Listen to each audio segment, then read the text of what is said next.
You've seen the pyramid. Basic physiological needs at the bottom, safety above that, belonging, esteem, and self-actualization at the top. That aspirational peak where humans supposedly reach their full potential. Maslow's hierarchy of needs. It's in graduate textbooks, teacher training, and district PD, presented as established science. And at some point in your career, someone has almost certainly used it to explain why a certain student was struggling. Well, if their basic needs aren't met, they can't possibly learn. And every head in the room nodded in agreement because it feels true. So let me ask you a question that I suspect nobody else has ever asked you about this. Have you ever looked for the evidence? Not the feeling that it makes sense, not the fact that it's in every textbook or based on the intuitive appeal of the visual. I mean the actual peer-reviewed research, controlled studies, data testing whether human motivation actually works the way Maslow says it does. I have. And what I found is going to change how you sit in every PD session from now on. Hey, school counselor, welcome back. Today, we're taking on one of the most widely accepted frameworks in our field, something you've seen on slides, heard in trainings, and probably used yourself. But we're going to go back to the actual research, and what we find is going to make you think twice about every PD slide in every workshop you've ever attended. So if you're ready for some straight talk, my friend, some clarity in your work, and maybe a little bit of rebellion, you are in the right place. I'm Steph Johnson, and this is the School for School Counselors podcast.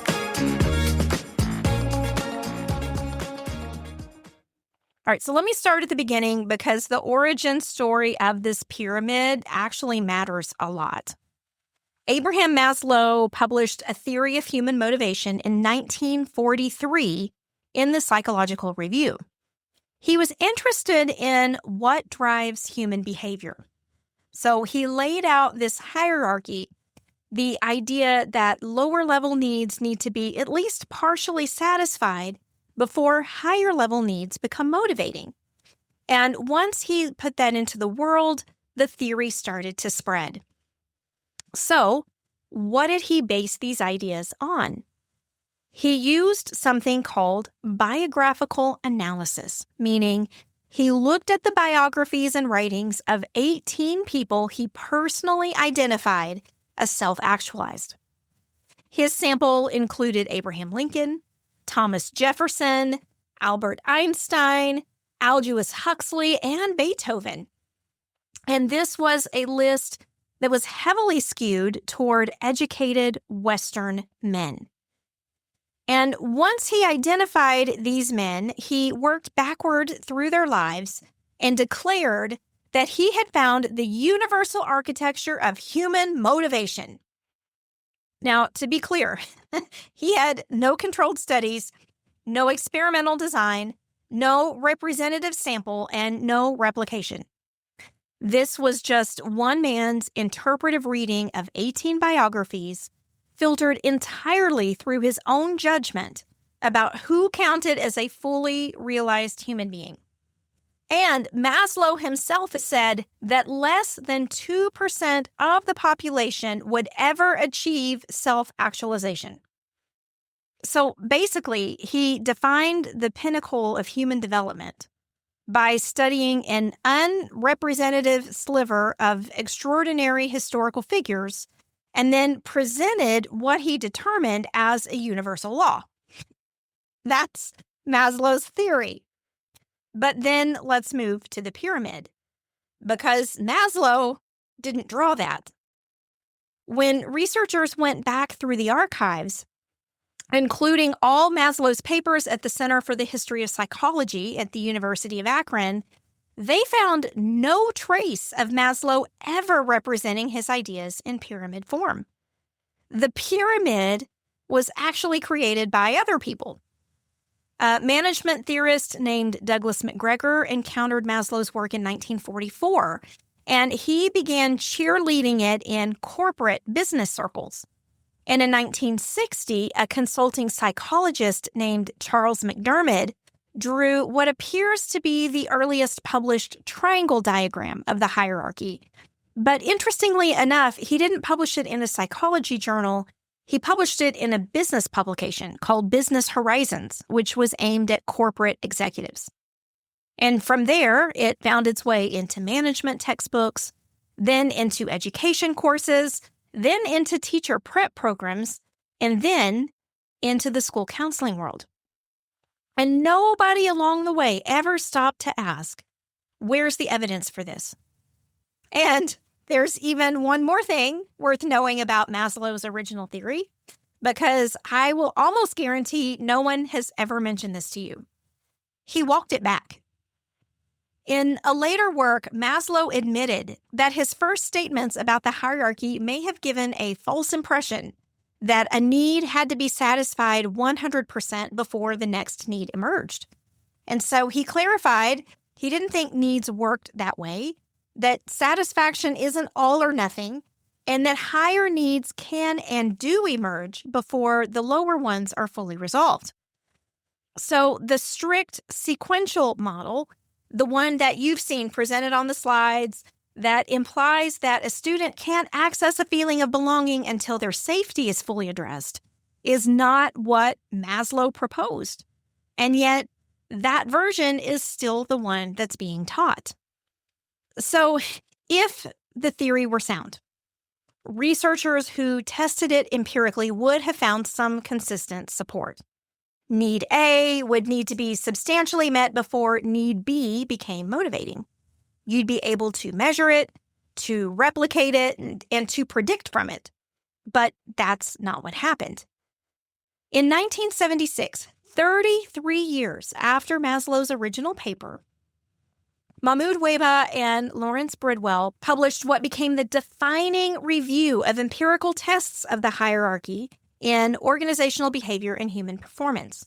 They examined every major category of study that had tried to test Maslow's claims. Longitudinal studies testing whether satisfying one level of need activated the next level? No support. Cross-sectional studies testing whether unmet needs dominate motivation the way the hierarchy predicts? No clear evidence. Their overall conclusion presented only partial support for the concept of a need hierarchy and no support for the core sequential claim. They described the theory as almost untestable. So I want you to understand what that means, because as a trained chemist, this is sending off alarm bells like nobody's business. Here's the thing. A good scientific theory makes specific, testable predictions. It makes predictions clear enough that a study could come back and prove them wrong. If later evidence doesn't match what the theory proposes, the theory fails. That's how science is supposed to work. But Maslow's theory did not operate that way. The framework is so vague in its definitions and so flexible in its construction that when it was tested, researchers kept finding ways to explain away the results that didn't fit. So it really couldn't be tested because it really couldn't fail. Weba and Bridwell called it almost non-testable. Scientists have a less polite word for that. But that review was published in 1976, so almost 50 years ago. And yet, this pyramid kept spreading. But the story doesn't even end there, because 50 years after that, when researchers finally had the scale to test Maslow's claims across the entire world, the results still were not forgiving. In 2011, Louis Tay and Ed Diener published a study that remains the most comprehensive cross-cultural test of Maslow's framework ever conducted. They analyzed data from almost 61,000 participants across 123 countries because they wanted representation from every major region of the world. And what did they find? They found that Maslow wasn't entirely wrong about what's important, but the hierarchy didn't hold. People benefit from meeting social needs, belonging needs, and esteem needs, even when their most basic needs remain unresolved. Tay and Diener described it this way: needs work like vitamins. We need them all. And you don't just take one vitamin in order to make all the others relevant. A 2023 study in World Development put it even more plainly. Needs are not satisfied sequentially. And in a finding that should stop all of us in our tracks, love and belonging contribute the most to life satisfaction across populations, more than physiological needs, more than safety. So the hierarchy doesn't just lack support. According to the most recent evidence, it may have the order of importance completely backwards. So we have been treating a management framework invented by a Western psychologist, honed through an unrepresentative sample, retracted in part by its own author, and unsupported by 50 years of cross-cultural research, as though it were an evidence-based educational finding. And y'all, it is not. Which makes us wonder, if the evidence was that shaky early on, and if it stayed that way every time somebody examined Maslow's hierarchy, why is it still around? Why has it persisted? And the honest answer is not very flattering. But I'm going to be honest because I think that's what we need to do. My take on this is we needed it to spread. The pyramid gave schools something that evidence-based thinking rarely gives us. It was a framework that made the work feel doable and made the people doing that work feel effective. Think about that bottom level of the pyramid, physiological needs. Student is lacking basic needs? Get them food, get them a coat, connect them with the backpack program. If they have safety needs, call someone, write a referral, file a report. These are concrete, completable tasks. They have a clear endpoint. You did the thing, you see that you do it, and then the pyramid implies that doing these things is the intervention, and that everything above it should now follow. So let me be direct and real. There is a version of helping that is genuinely about kids, and then there's a version of helping that's about the adult's need to feel effective. The thing about Maslow's hierarchy was that it served both those needs simultaneously, and it was really hard to tease them apart. It gave schools a framework that made the provision of resources look like invested care. And it made the people providing these resources feel like they were moving the needle. That's why it spread. Not because it was true and tested, or really even because we ever saw any evidence for it. It spread because it felt useful. It served as a theory to justify programming. It felt useful to teachers who wanted to make the case that they were addressing the whole child. And it felt useful for educational systems that needed a clinical sounding explanation for why they were doing what they were already doing anyway. And it's visually compelling. Researchers have described Maslow's hierarchy as one of the most cognitively contagious ideas in the behavioral sciences, meaning it spreads because it sticks, not because it's true. Its shape implies order, it implies progress, and it implies that if you handle everything on the bottom, which, just to be clear, are often the easiest needs to address, the top takes care of itself. But it doesn't. And by the time anyone noticed that, this framework was too embedded for anybody to start questioning it. The Maslow assumption became the theoretical infrastructure for an entire industry of school-based programming. And nobody in that industry ever stopped to check whether or not the framework was founded. Here's the part that should just punch us in the face as school counselors. This pattern is not unique to Maslow's hierarchy. You've seen this before, and you've probably seen it within the past week. Think about teachers pay teachers. If you listen to my episode on that, you already probably know where I'm going with this. But if you haven't, you can go back and listen. I'll put a link in the episode description. Teachers Pay Teachers is an enormous marketplace of counseling and classroom resources, right? You can go there and pick up SEL worksheets, coping skills menus, feelings charts, calm corner kits, all that kind of stuff. But none of those is required to demonstrate that it does anything. It looks counseling oriented. It's packaged professionally. It makes the person using it feel prepared and effective. But the question of whether or not it actually produces any meaningful outcome for kids is never asked, because the emotional reward of using it is considered sufficient. Maslow's hierarchy of needs is that pattern at an institutional scale, with decades of momentum behind it. It was a framework that felt right, served adults who used it, and never had to prove that it actually worked. So let me step it back for a minute. Early in my school counseling career, I worked at a campus that served 2 institutional foster homes. So these were not typical foster homes. These were large group foster homes with many unrelated kids living under the same roof with appointed guardians.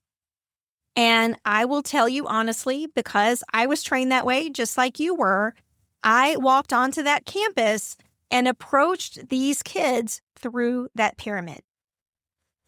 My initial assessment was that their basic needs had not reliably been met, right? Their safety had been uncertain. And the questions surrounding just their day-to-day existence about how long they would be in foster care and where they might go next made a sense of belonging feel very complicated. So I thought, how could they possibly have healthy self-esteem? How could they self-actualize? That was the framework that I had been given, so I used it. But what I actually found when working with these students on this campus was something that the pyramid really didn't have any room for. Many of these students in foster care were more confident, more grounded, and more self-possessed than the students at that same campus whose every material need had always been met. My foster students had built determination. They had clarity about what they did not want. And they had this battle-tested sense of self-knowledge that the pyramid's logic said they shouldn't have been able to access. My foster students hadn't climbed the hierarchy. They defied it. And I tell that story because I probably had the same coursework you had. And I walked onto that campus with that framework that now I realize lowered my expectations for specific kids before I'd ever even talked to them. That's what a dangerous, unexamined framework does. It shapes what you think is possible. It develops bias. It makes you draw conclusions prematurely. And if it shaped what I thought was possible, I know it has shaped what a lot of us see as possible for our students. So really, here is the core of the whole thing. We are school counselors. We have graduate training in psychological theory, counseling methods, and child development. And we have coursework in research methods. We are, on paper, some of the most, if not the most, equipped people in a school building to look at a framework and ask, where is the evidence for this? We know about this stuff, and yet we inherited Maslow uncritically. The same way, frankly, everybody else did, right? Because it was in the curriculum, it was on the slides, and it became so deeply embedded that questioning it felt really weird and even almost rude. Like we thought we knew more than Maslow? That's worth sitting and thinking through for a minute. Because we were given a framework by programs that weren't modeling what rigorous evidence-based thinking actually looks like in real practice. And that's a failure of a lot of the professional preparation we've received. And it hasn't only happened with Maslow. The good news is, though, we can do something about it. And I would even argue we have a professional obligation to do that. School counselors who are intentional about engaging seriously with the evidence base become way more confident. When you understand why frameworks don't hold up, how things work together, and what undermines your counseling efforts with students, you stop organizing your efforts around things that don't work. And you're able to have clearer conversations about the things that you are doing and why you've chosen them. That clarity is what builds clout on a campus.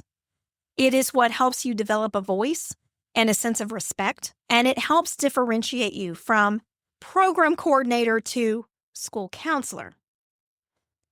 The school counselor who has read Weba and Bridwell is not being difficult when they say, hey, listen, this pyramid is not a good framework. We should not be using that. They are doing their job. Because our counseling training only means something if we use it.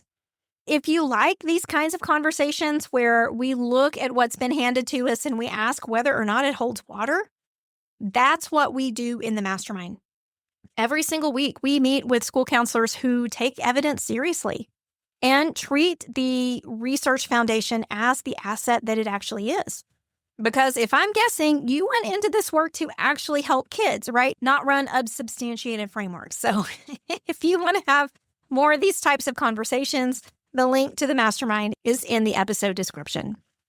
So the next time somebody puts that pyramid on a screen, you have a choice.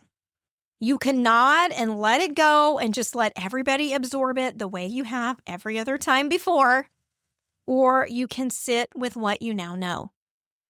Maslow did not draw that pyramid. His hierarchy wasn't a map of human nature. It was a map of one man's and one culture's assumptions about human nature. And your students deserve better than that. We need to be following the evidence, not following the diagrams. And now you know the difference. Hey, I'm Steph Johnson. I'll be back soon with another episode of the School for School Counselors podcast. In the meantime, keep examining the evidence base and take care.